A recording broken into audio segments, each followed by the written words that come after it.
we're going to talk about convert mindset today. All right, because that's what I think some people are struggling with. Hey, this is Sloan. I've been selling real estate over 14 years. Our team of highly trained professionals, along with our unmatched marketing, has sold thousands of homes here in the Myrtle Beach area, and this is how we do it. The worldview and the self-view piece of helping people. Anybody remember what that means? What's the worldview mean? So the worldview is how the client views the world. If you have somebody crazy, they're not necessarily crazy right now. They just have a different worldview of what's happening and what's going on around them. Okay, and they're really a set of rules, a set of beliefs that they have about what's going on with the world. And so I want you to help you guys figure out, okay, how do we shift somebody's worldview? And I'll kind of get ahead of myself. I'm going to teach different ways. There's two main things that are part of convert mindset.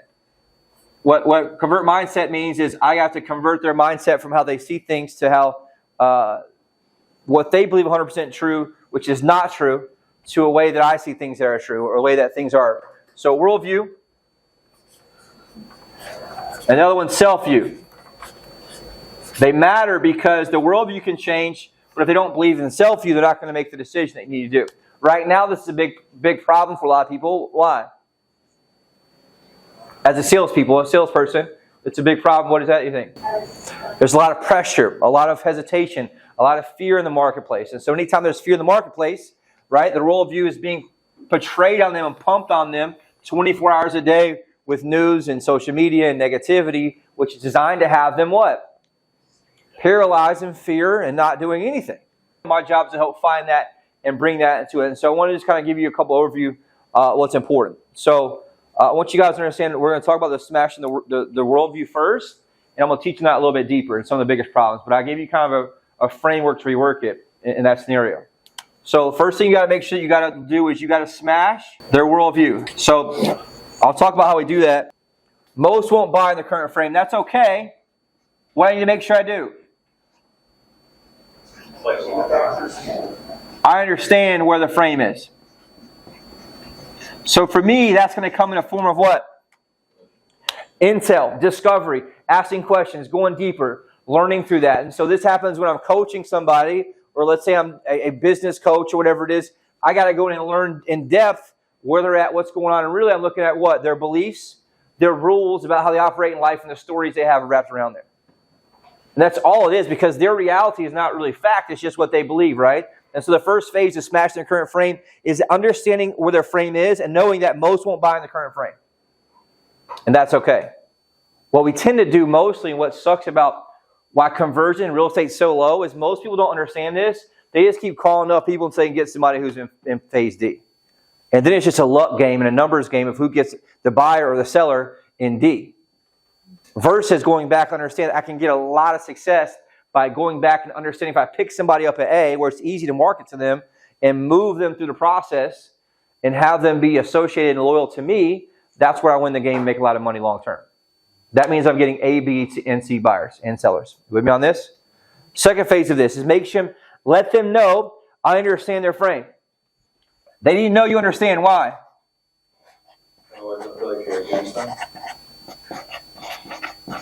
Yep, that's helpful. Let them know you understand. If they don't think that I understand where they're at, guess what's going to happen?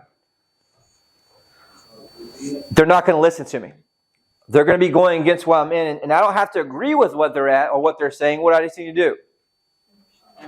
Let them understand, hey, look, Bob, I appreciate that. So I understand where you're coming from. That makes total sense based on what you've experienced. And I just need him or her to know that I hear him, I understand him, and that's okay. But in my scenario, what I'm doing here is I'm playing a chess match. I'm just moving the pieces in the front and the board that Bob has no clue what I'm doing. Are you with me on this? Which is super important. Third phase of this, right, is I must seduce a buying frame from the current frame. Seduce a buying frame from a current frame. What do you think that means? I was going back studying this, listening to some stuff, and like it reminded me a lot of what we do as buyers, agents here. Is like you guys are coming in expecting you're expecting people to want to buy right now. So when they tell you they're 5 years out, or they're just looking, or they're somewhere else, they tell you no, you just get shut down and don't go any further, right? But that's not really what people want. People want to be seduced. But when we're going in, most people just operate this where they're just forcing them into the buying frame, where they want to be seduced. So people hate to buy They love to buy but hate to be sold. Does that make sense? They want to buy stuff. They want to be seduced. They just don't like to be forced into it. And a lot of times you're just trying to force them. It's like walking into a bar naked, asking who wants to go home with you. Right? It ain't going to work out too good for you. And that was what I was listening to, and I was like, man, that's such a great analogy, right? What we're doing in sales is we're walking into a bar, taking our clothes off and say, hey, who wants to go home with me? And then you wonder why no one wants to go home with you, right? Because you're not doing the process the right way. You don't have the seduction the right way. You don't have the questions the right way. You're not pushing back enough when they have an issue with you. And you're just turning around, getting upset, walking out the bar naked when everybody's laughing at you. Right? It's just what we do as sales. And I want you to visualize that from now on. It's like, look, am I actually seducing somebody here through my messaging, through my text messages, through my phone calls, through my emails, through my video messages? Or am I just hoping that they're going to go home with me while walking the bar naked? And thankfully, we have enough leads where you can walk in the bar naked every once in a while and get some deals, but that's not really where you want to make the money at. You can make a whole lot more money doing it the right way. Okay, and so I want you to understand I have to seduce them into a buying frame for where they're at. What does that mean? Because, I mean, the same thing's happening. Like you watch our follow-up, especially in the seller side. We go in, if they're not ready yet, we just put a note in maybe, and then they go into the abyss, and we don't talk to them again until we finally list with somebody else 6 months later. It's not working out very well. And so it's important for us to understand I have to make sure I'm doing that in that piece. And so once I'm able to do that in phase 3, which is seduce the buying frame from the current frame, I want to smash their current frame and replace that with a new one. Smash their current frame, replace that with a new one. What does that mean, you think? This is all shifting the worldview right here.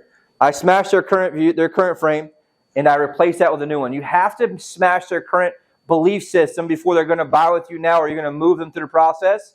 So what could their belief system be?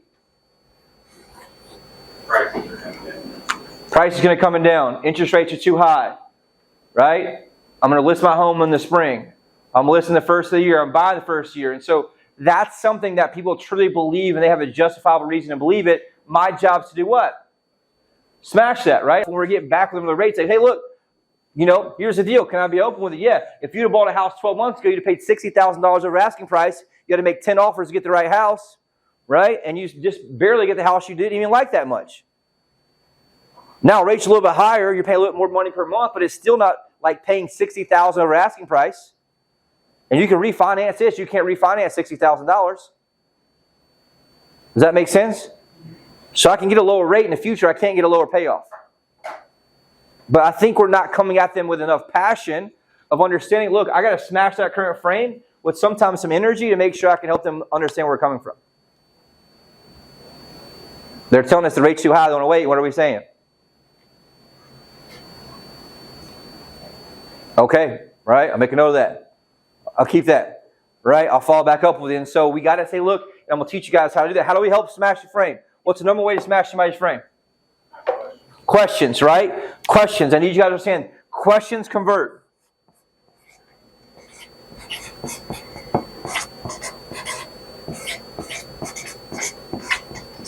I want you guys to understand the only way to ever change their minds through what? A question. This is the number one mistake salespeople make is they tend to tell and not sell. And you'll understand this is the biggest lesson I've probably got in sales ever, is that you can never ever change somebody's mind without a question. Ever.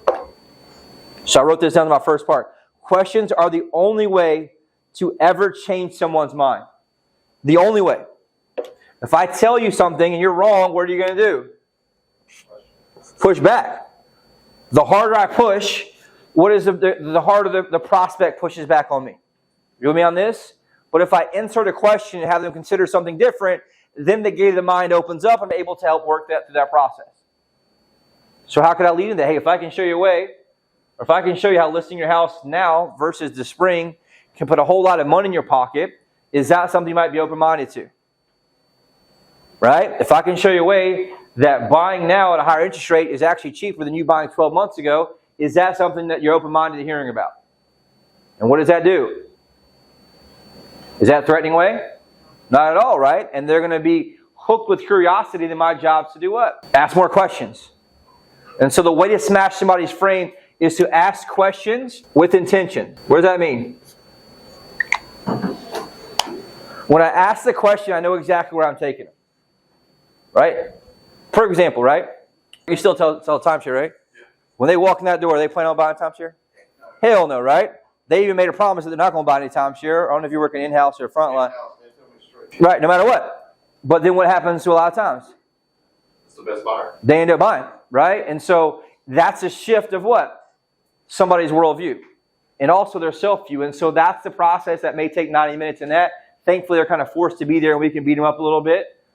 In our scenario, it's going to take multiple meetings plus the buyer presentation or the seller presentation to have them consider something different. Are you guys with me on this? Now, what do you think the problem is with most people in the question? So the first one here was, question is the only way to change. Somebody's mind, what you had that, right? What do you think the biggest problem with agents are and people are in the questions piece? They don't know what questions. They don't know what questions to ask. So what happens is you get an answer that you don't know, you're not prepared for, or an objection or a piece, or you ask and they say, yeah, and then what happens? You don't know what to do. And so what's the problem? You don't know what questions to ask next. And so this is very important from the convert mindset piece and shifting somebody's worldview is you got to understand, you must practice asking questions to objections. How do you get better at asking questions? You practice asking questions. You got to role play it. And so I need you to understand that you must practice asking questions. Now here's the thing. That could be to yourself. That could be with others on Wednesday. But I need you guys to start asking questions and practice asking questions. My coach is phenomenal at this. He'll go through and process somebody and he'll ask them questions for 60 minutes straight. And all of a sudden they just answered a bunch of questions and what happened? They come to the realization that they got all these problems. There's only one way to solve it. Did he pitch it all? No, he just asked questions and exposed them for what was going on in their life and what was happening. But were they just random questions? No, they were very direct and they were very well designed to understand the psychology of that person and to get them to uncover the outcome they want. And so I want you guys to get good at understanding. I need you to understand the psychology piece and how do you frame up the next question that's going to take them where you want to go. The next question is going to be, hey, well, what do you know about how offers are going? And did you try to buy a house 12 months ago? They say, yeah. I'm going, hey, well, great. How many offers do you notice each house had on it? Well, 5 or 10, great. Did you know how much most of those are going over asking price?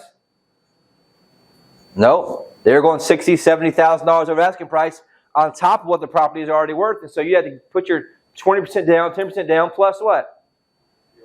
Another $60,000, $70,000 cash just to buy the house. And you had to waive the appraisal, and you had to waive what?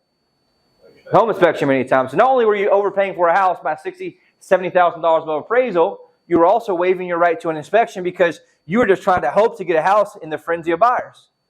Is that a good outcome or bad outcome for most buyers? Bad outcome, right? And so the reality is most people today don't have $60,000, $70,000 cash extra to put into that. Right? And I always go back, and here's, I'm not wasting a lot of time, but I'm going to hit them on, do you understand that you can refinance and get to a lower rate? Yes. Do you understand you can't refinance and get that $70,000 back? Yes. Right? And then I lead them to that direction I want, all by doing what? Asking questions. And so it's super important in that scenario. Third piece of this, if you're not sure what to do, next. What do? That's a good one. Which is also right. What else? And we're just talking about from the frame of shifting somebody's worldview here. If you're not sure what to do, what do? Ask another question. Right? How'd that work out? What was the scenario with that? Tell me more about the details. Whatever it is, I want you to understand. And that's going to give you time to do what? Think of what you're going to say and do next. Specifically what you're going to do from a design standpoint.